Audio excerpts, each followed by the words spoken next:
Hey guys, Gus, Throttle Out Audio, Oswego, Illinois. Here to do an install on the Tury Fast Harley Davidson piece 14 up.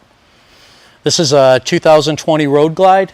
You're going to need a T25 Torx and a flat blade screwdriver for this install. We start by removing the two screws on each side of the speedometer. Pull the speedometer back, which will expose your harness for your throttle. Take your harness, pop it in.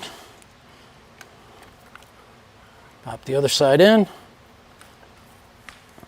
Take the excess wire and the module, tuck it into the fairing.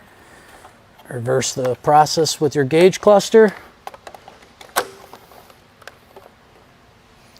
So once it's installed, you're going to download the app on your phone. You're going to go through the pairing process.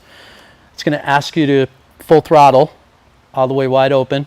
Hold it until it tells you it's picked it up. Once it picks it up, let go of the throttle. You're ready to roll.